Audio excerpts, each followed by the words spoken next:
qui évolue discrètement dans un style très foufou, mais en même temps très glamour et très classe. Anderson D s'ouvre à vous.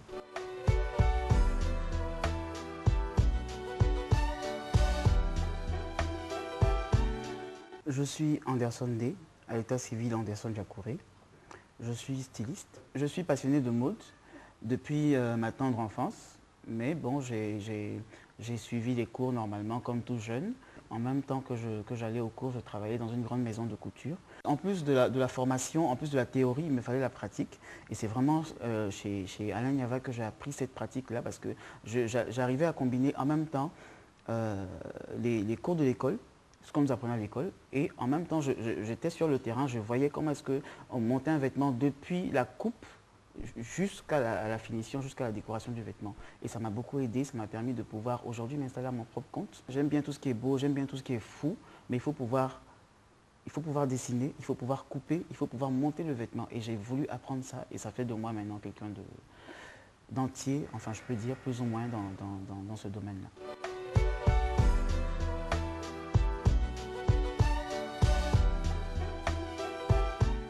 Ce qui caractérise Anderson, c'est la manière de monter le vêtement, la manière de décorer le vêtement.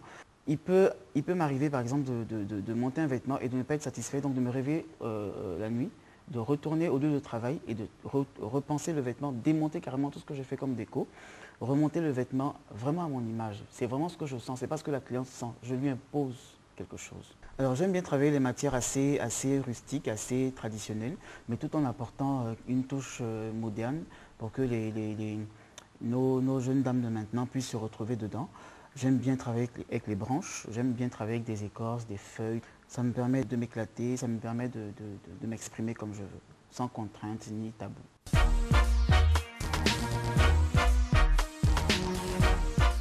Alors quand une cliente arrive chez moi par exemple, en fonction de sa morphologie, en fonction de comment elle est, je lui montre, je lui trouve quelque chose, je lui fais des conceptions.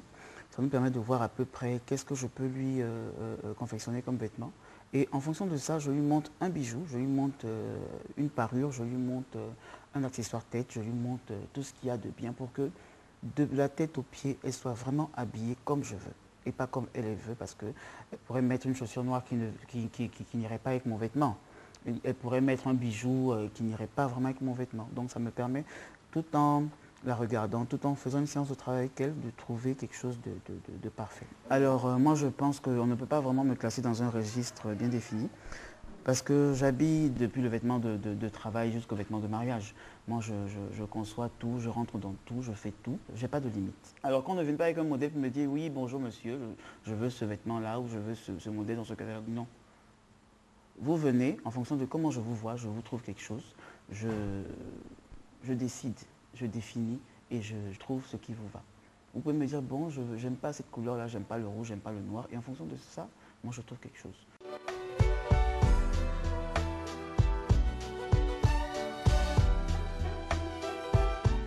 Alors de nos jours, on remarque quoi? On remarque qu'à différentes soirées, à différents mariages, dans les différentes mairies, on a des photographes qui viennent prendre plein de photos, qui vont les revendre après. Et donc, des gens les achètent, des personnes les achètent et les reproduisent ce que les autres ont créé. Alors, ça fait que à d'autres cérémonies, on a des gens qui sont habillés, 3, 4 clientes qui ont pratiquement le même modèle mais en différentes couleurs. C'est pas intéressant du tout. Alors là, pas du tout. Mais bon, ça nous permet à nous également de pouvoir rechercher toujours plus, de pouvoir toujours créer. Alors mon plus grand souhait, mais vraiment mon plus grand souhait, c'est de pouvoir vraiment m'extérioriser, m'internationaliser.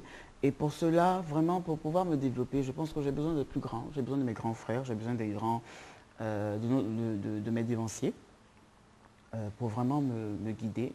Mais ce n'est pas seulement moi, aussi les autres jeunes qui pratiquent la mode comme moi. Qu'on puisse être guidé par ces dévanciers-là qui sont vraiment des modèles pour nous. Moi, j'ai beaucoup de modèles dans la mode en Côte d'Ivoire, en Afrique, surtout en Côte d'Ivoire.